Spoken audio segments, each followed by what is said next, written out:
Pag-uusapan ngayon na naku po, eto na. Actually talaga mga kababayan, Luzon, Visayas and Republic of Mindanao ni Digong. Hindi talaga palagi na ang swerte, hindi talaga palagi na ang swerte ay nasa iyo. Minsan nawawala. Sa madaling salita, parang ang buhay parang gulong. Minsan nasa ibabaw, minsan nasa ilalim. Sabi ng Aegis. Aegis bang kumanta niyan? Sa madaling salita, hindi lahat ng pagkakataon ay pabor. Hindi lahat, parang ang dagat, may low tide, may high tide. Hindi sa lahat ng pagkakataon na ang tao ay papabor kay Digong. Minsan ang tao nagsasawa na rin. Kailangan din nilang mamili. Kailangan din nilang palitan. Kailangan din nilang baguhin. Diba? Ma'am Juliet Bagi, Miguel, shout out po. Kailangan din nilang magbago. So sa madaling salita, ngayon po si Digong napakagulgol sa iyak sa Davao, no? Actually, ngayon kahit sabihin naman natin na bawal mangampanya, pero ano na yan common na yan sa mga politisyan na kunwari bibisitahin mo yung lugar, kunwari pag may nabahaan, may nasunugan, pinupuntahan. Di ba? Pero yung time na may lugar sa Davao na binisita ni Digong, akala ko ba matapang? Akala ko ba, sabi niya noon, iiyak lang ako sa harapan ng aking nanay. Pero nagulat ako. Ramdam niya kasi sa lugar na yon na mas malakas si Nograles kaysa sa kanya. Actually talaga sa ilang lalawigan sa Davao, parang ang taas po talaga ng rating ni Nograles. Talagang si Digong sirang-sira dahil kay Sara. Actually, bagsak talaga ang rating sa mga Duterte sa Davao. Yan ang totoo. Kaya, huwag kayong mag-expect na buong Pilipinas malakas pa rin sila. Sa Davao pa lang bumagsak na. Kaya, walang nagawa si Digong. Umiyak. First time kong nakita yon. Ito, video. Sasabihin na naman nila to ngayon, mga kababayan, na fake news tayo. Sasabihin na naman nila to. Fake news ka, hindi totoo yan. Ito, ayan. Kita natin na. Ayan, umiyak ang tatay nyo. Nanyo iyak ko, iyak. Ano? Umiyak ang tatay nyo. Ano yan?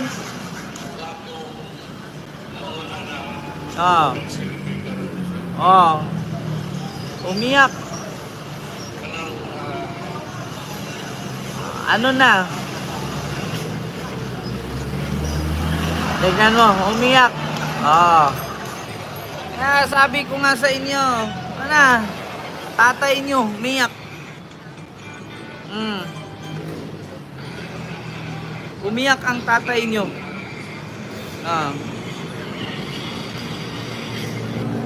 Ayan.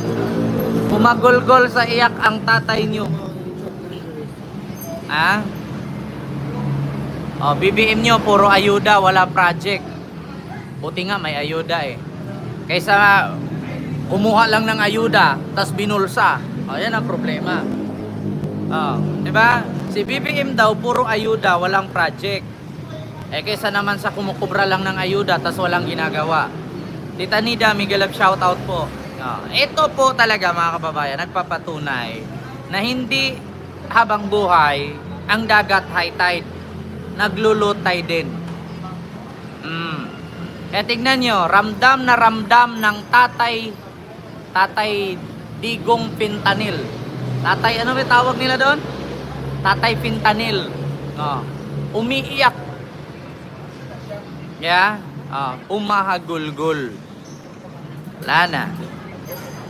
Hindi, actually kasi alam ni Digong doon sa lugar na to na halos ilang lugar sa Davao na sakop ni Digong ayaw na sa kanya. Kaya humagulgol, umiiyak, nagdrama. Akala ko si Digong atapang-atao. Atapang-atao ako. Iiyak lang ako sa puntod ng nanay ko. Putragis. Oh, umagulgol ang tatay niyo. Bakit kaya? Di ba, Ma'am Lourdes Manalo? Tapos, iboboto nyo pa, pati Panginoon? No. Inumura. Panahon pandemic, isa ka naman din kumuha ng ayuda. Panahon ni Duterte, 16K ka pa. Sabi ni Gerson Alcover. Actually, nung panahon ng pandemic, karapatan po nating Pilipino tumanggap ng ayuda. Hindi naman po pera ni Digong yung pinamigay niya. Buwis po ng taong bayan yon. Diba? Taga-abot lang siya at karapatan din po ni Digong na iabot kay trabaho niya yun. Hindi po porkit si Digong ang presidente, nagbigay ng ayuda ay kay Digong na. Wag tanga. Alam nyo, sa totoo lang DDS, wag nyong umpisahan na sabihan ko kayong bobo. Kasi pag natuloy-tuloy ko masabihan kayong bobo, masasaktan kayo. Diba? Subscribe nyo si Kenzo dyan. Yan Kenzo Gonzales. Yan dyan, naka-blue name. Subscribe nyo yan. Diba? Moshka, mega love shoutout. Diba, Ma'am Beauty Love OFW? Isa daw ako sa kumukobra ng 16K na ayuda ni Digong. Uy, huwag kayong tanga ha. Huwag kayong tanga. Yung ayudang pinamigay ni Digong, pera ng taong bayan nyo na binayad ninyo mula sa buwis. Walang pera si Digong dyan. Kaya nga nung bago siya bumitaw pagka-presidente, nung natapos termino niya, tinanong siya ng mga reporter, Tatay, Mr. President, anong masabi mo sa nagawa mo? Anong maibilin mo sa mga susunod na Pangulo na susunod sa'yo? Ang sabi niya, wala akong ipagmayabang. Bakit? Hindi ko naman pera yan. Pera ng taong bayan yan. Huwag kasi kayong tanga, DDS. Alam nyo, ipagtanggol nyo na nga lang si Digong, nabubutasan pa kayo. Hindi porkit nagbigay si Digong ng ayuda nung pandemic ay pera niya, pera ng taong bayan yon. Alam nyo ba, inutang ngayon sa iba't ibang bansa na binayaran ni BBM last year lang? 14.7 trillion yun. Inutang niya. Di ba? Ma'am Marites Santiago, totoo po yan. Inutang niya yon. Bago bumaba si Digong pagka-presidente ng Pilipinas, 14.7 trillion ang utang niya. Inutang niya sa iba't ibang bansa yon. Sino magbabayad nun? Tayong mga Pilipino. Hindi pa pinanganak yung anak ninyo, nagbabayad na, nasa paantog pa ninyo. Nasa bayag pa ninyo yung anak ninyo, nagbabayad na ng buwis. Di ba? So paid by BBM, unpaid by Filipinos. Totoo naman talaga eh. Saan ba kukuha ng pera si BBM pambayad sa utang ni Digong? Malamang sa buwis ng tao. Kaya wag yung sabihin na nung pandemic binigyan kayo ng ayuda ni Digong ay kay Digong yun. Wag tanga. Kaya ang hirap sa inyo mga DDS eh. Dapat sa inyo pag may mga anak kayong minor de edad na babae, laigit nyo na eh. Kasi pag nakantot yan, mabuntis, dadami kayong bobo. Diba? Dadaming tanga. Isa din daw ako sa tumatanggap ng ayuda ni Digong nung pandemic. Hoy, for your info, nung pandemic, ang dami kong kinita sa vlog. Hindi ako pumipila sa ayuda ni Digong. Right? Milyon kinikita ko nung pandemic. Kaya hindi ako pumipila dyan sa ayuda ni Digong. Kapal ng pes nyo. May ayuda nga. Hinati pa ni chairman at ni Kagawad. Yung iba nga, hindi nabigyan eh. Diba? Diyos ko, sasabihin ng pandemic, isa ka sa tumanggap ng ayuda ni Digong.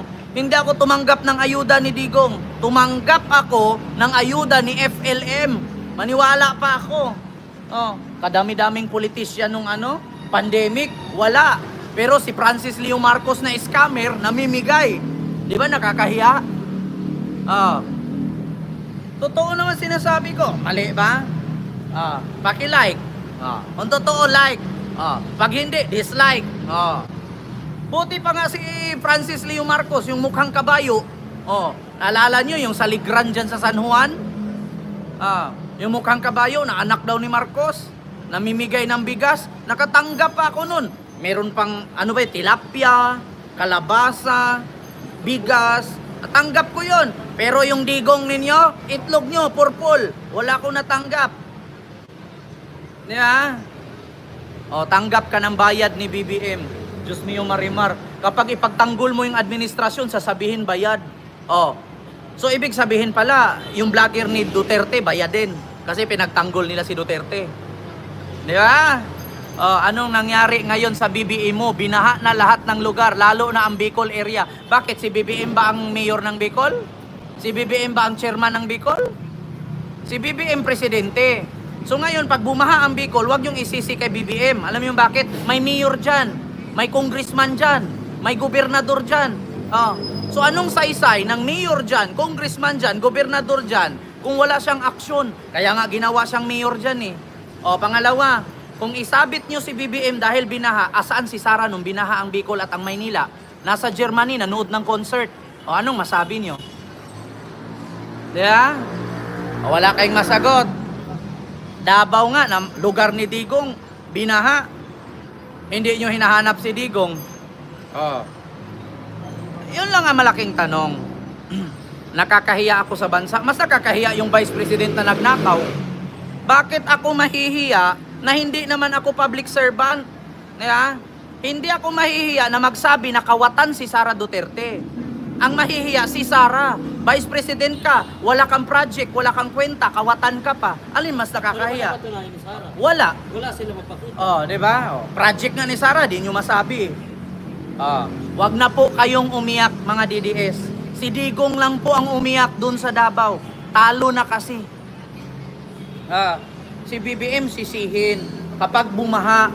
Binaha ang Bicol, taga Bicol bas BBM? Binaha ang Maynila. Oh, asaan si Sara? Nung bumaha ang Bicol, si Sara nandun kay Wangud nagpatato. Gamit pa ang helicopter ng President, Vice President Office. Sa tingin nyo, si Sara, pupunta kay Wangud, 3 hours lakad nun. Sa tingin nyo, maglalakad yon papuntang bundok? Sumasakay ng helicopter yon. Kanino helicopter ba? Office of the Vice President. Oh my God. Bakit Alice? Wala na si Alice nun, hindi na magamit-gamit. Daliri ni Alice ang password dun eh. Kasi pag daliri ni Sara, mapapasok yun. Oh, pag daliri ni Alice, hindi papasok, hindi match eh. Totoo yan, Ma'am Veronica, mga forte. Sabihin ninyo sa akin na mali ang sinasabi ko. Hindi porket si Digong namigay ng ayuda nung pandemic ay malakas na siya. Hindi po pera ni Digong pinamigay niya. Pera po ng buwis ng taong bayan yun. Katulad lang yan doon sa sa Caloocan, yung mayor na malapitan, si Along, yung unano. Nung si Along daw ang mayor, marami daw ayuda. Ngayon daw si Trillanes, tumakbo ng mayor sa Caloocan, nasaan daw siya nung pandemic. So bakit si Trillanes ang gagawa ng trabaho ni Along na hindi naman si Trillanes ang mayor? Iba't nag-mayor pa si Along kung si Trillanes lang din pala ang gagawa? Di ba? Katulad lang yan ngayon. Sabihin, nasaan si Bongbong nung pandemic? Alam nga naman si Bongbong ang maging presidente, nandyan naman si Digong nakaupo. Mali talaga ang sinasabi Sabi ni mo. Aljon Gadget, Ay, Diyos siguro ko. pamilyang adik niya. Ako, pamilyang adik? No, yung DDS, pamilyang adik siguro. Akala ko ako kasi Sino na nga pamilyang adik? yung mga pamilyang adik, yun yung napuro tato. Sa Marcos family, walang may tato. Si adik kami. Nakita nyo sa Marcos family, walang tato. Sa Duterte family, napuno ng tato. Triad yan eh. Tapos pangalawa, ang totoong adik, si Digong. Bakit? Si Digong, gumagamit ng gamot fentanyl. Ang fentanyl, ginagamit lang yan ng mga taong nagpaparehab. Bakit gumamit si Digong ng fentanyl? Ginagamit ng nagpaparehab yan eh. Di ba? Pampalinis ng dugo, pangpakalma sa utak. So ngayon, bakit sasabihin nyo si BBM adik? May tattoo lang, triad na. Kay Bato nga eh, may tattoo lang, adik na, pinapatay agad. Alin mas malala? Ako, nagsabi lang ako, pag pamilya, puro may tattoo, triad. Si Bato nga eh. Pag may tattoo, bungal, adik. Diba? Sinong mas malala? Pag may tattoo ba sir, adik na agad? Depende sa pagdadala mo. Depende sa pagdadala mo. Bakit? May sinabi ba ako na nagshabu ka? Malay mo, na-addict ka sa pagpapatato. Oh, ang ibig sabihin ng salitang addict, maraming purpose yan. Hindi lang pagsashabu addict. Merong iba yan. Pagjajakul, naa-addict sa pagjajakul, di ba? Oh, pagpapatato, naa-addict sa pagpatatato. Oh, yung iba naa-addict sa pag-i-Starbucks. Ang sarap sa buhay mag-Starbucks no nang wala kang ninakaw. Oh, cheers. Yeah? Oh, hindi lahat ng salitang addict ay addict sa pagsashabu. Yung iba nga addict sa pagjajakul eh. Yeah? Addict sa pag-iinom ng kape. Oh, wag kasi ninyong bigyan ng meaning agad. Kayo, alam mo mga DDS, napaka-judgmental nyo. Kala mo matalino. Matalino talaga ako. Life ko to eh. Diba? Alam nyo sa totoo lang mga DDS, hindi pa kayo nakulong, makukulong kayo. Alam nyo bakit? Guilty kayo. Wala pa kayong nagawa. Guilty na eh. Sinabi ko lang kapag may tattoo, addict. O sinabi ko ba kapag mag-shabu, addict. Tattoo. O. Yung iba, na-addict sa pagjajakol. Na-addict sa pambuboso. Di ba? May ganyan? O.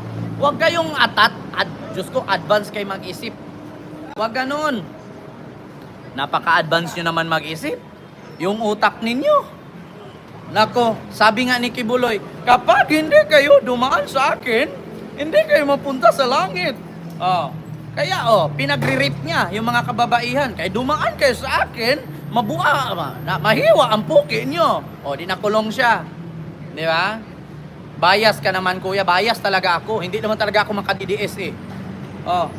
Ano gusto nyo mangyari? Pantay ang Pantay ang reaksyon ko? Box, Box populi ba to? Sabi niya. Ali dere kay putulan kit. Gas ka. Muslim lang gumagawa niyan. Huwag kayong gumaya kay Digong. Kapag kaharap Chinese, ako may dugo Chinese. Kapag kaharap Muslim, ako may dugo Muslim. Kaharap si Vladimir Putin, ako may dugo Russian. Ganyan ka, sinungaling si Digong. Nung kaharap niya, mga Muslim, may dugo daw siyang Muslim. Nung kaharap niya si Xi Jinping, may dugo daw siya Chinese. Nung kaharap niya yung Japanese, yung lolo daw niya, may kaibigan Japanese. Di ba? Watching from Sultan Kudarat. May galap shoutout sa inyo dyan, Sultan Kudarat. Huwag ka na magtanong Mary Jade kasi hindi rin kita kilala. May kilala akong Mary Jade Espinosa. Addict yun. Pinatay yun ni Digong. Yung Mary Jade Espinosa, addict yun. Kaya sa mga apelido Espinosa dyan, huwag naman kayong lahat mag-react ha. Basta may kilala ko Espinosa, pinapapatay ni Digong. Kaya walang pabor kay Marcos. Kaya daw walang pabor kay Marcos. Bakit si Digong umiyak ngayon sa Davao? Humihingi ng boto ang tatay fentanyl ninyo. My God. Gusto nyo ipakita ko ulit sa inyo? Ha? Tatay Digong ninyo humahagulgol sa iyak. Ito, pakita natin. Tatay Digong ninyo humahagulgol sa iyak. Ramdam ang pagkatalo kay Nograles. Addict siguro to. Ang totoong addict, yung gumamit ng fentanyl. Sa ako mga anak, aba nag-artista na ang matanda. Mga anak, puro addict. Umiiyak na lolo nyo. Nagulgol na lolo. Kuha panyo, panyo. Pahid sa mata, pahid sa mata.